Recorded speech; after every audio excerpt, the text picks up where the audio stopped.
Hello everyone, my name is Sirine. I come from Syria. I work as an actress, an author, and a translator. And ever since 2011, I'm also a reporter. And I say a reporter, not a journalist, because at that time, in 2011, when revolution broke out, there was no real option for the conventional media to get into Syria and cover events.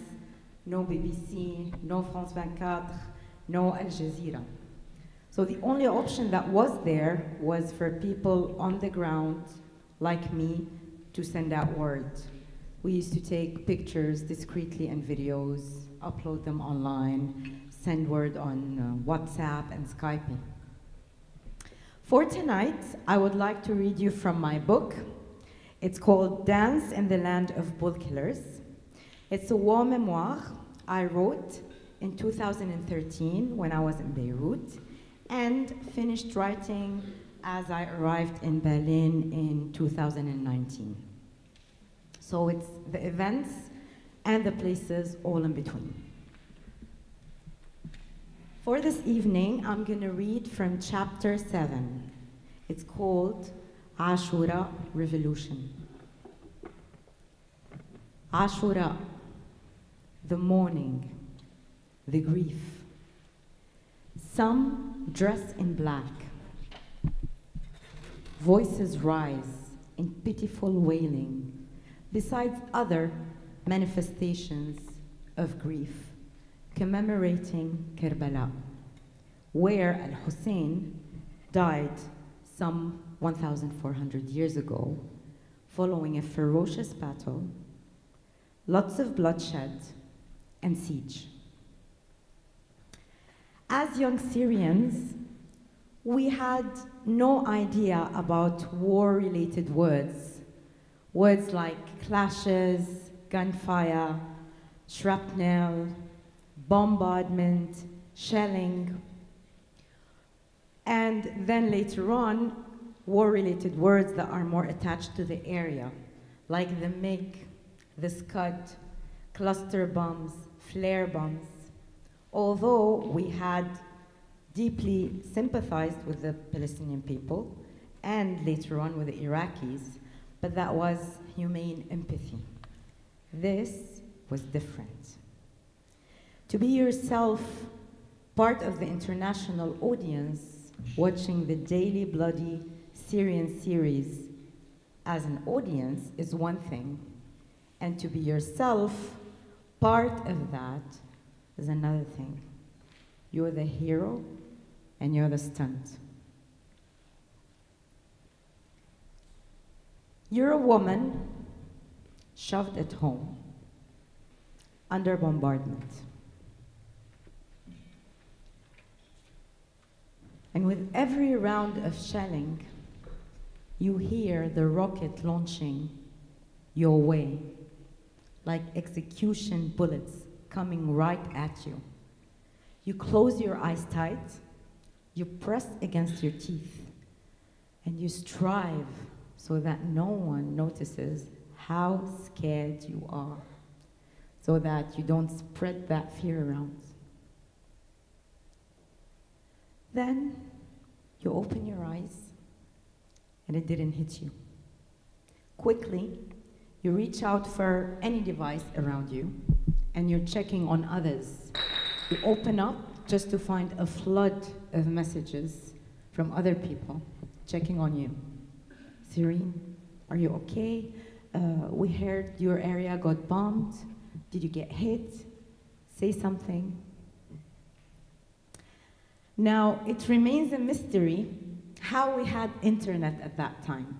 Because when it was shelling time, it was always had power cuts, there was no water, many areas it was sieged, no food. Unlike Iran today, for example.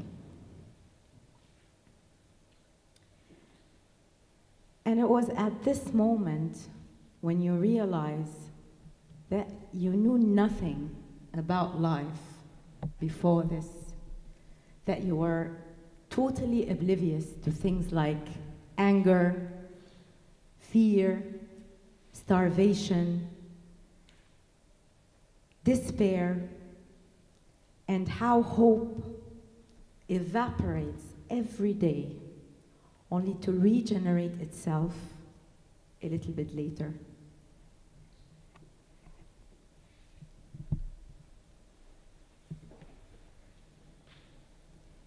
You see death targeting you when you pick up your phone and it's an unknown number.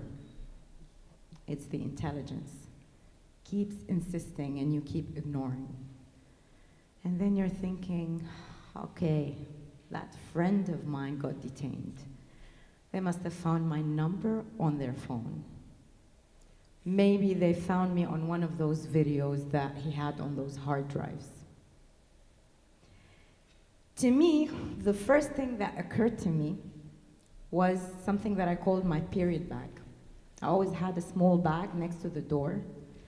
I had warm pajamas in them, very warm socks, my ibuprofen, my pads, just in case I get taken in that period time. That was really a big problem to me, to be taken in this moment.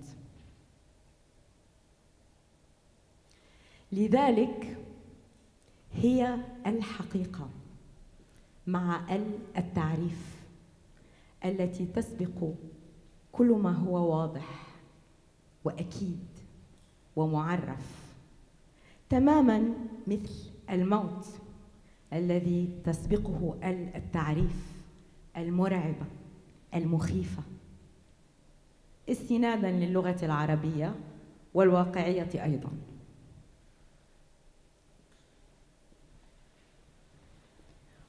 On my way from Damascus to Beirut, we used to go to those stations where there are cars. You can book a seat. There's space enough for like 4 to 5 people. And we're sitting there and the car didn't move. And then we heard from the driver that he heard news, not news, that the area is getting bombed. So we're sitting there and it's the dilemma. We're picking up our phones, we're trying to find out any information, asking people. We're getting calls from the people that know we're traveling on this day. And what do? Do we stay put? Do we go back home, which is safer? Do we let the driver decide whether we cancel the trip or move? And in the middle of that tension, there was this relatively young Syrian girl sitting next to me, and people start talking and chatting because it's a long wait, 15, 20 minutes. And she was like, نحنا مو مناح مشان هيك الله عم يعمل هيك فينا. We're not good. This is why God is doing this to us. We're bad people.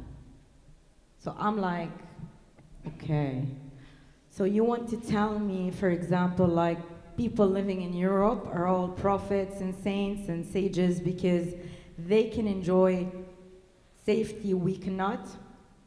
As much as I knew where those words came from, that was, she was tense and she just wanted to find any good reason for what was happening. I just couldn't keep silent. In the end, we moved. After we moved a few meters, we could hear something bombing behind us. We stopped and we could see the smoke coming up. Just missed us like 200 meters or something.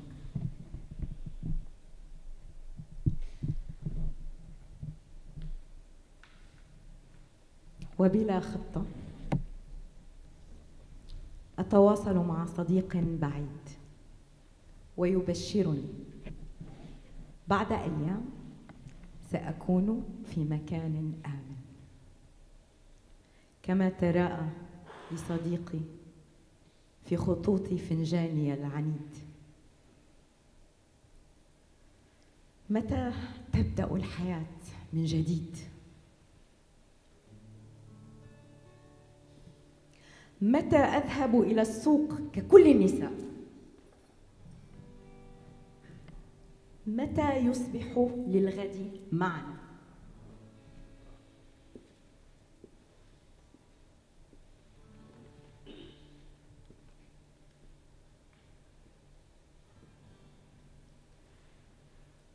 متى أنام في حضن رجل أحب؟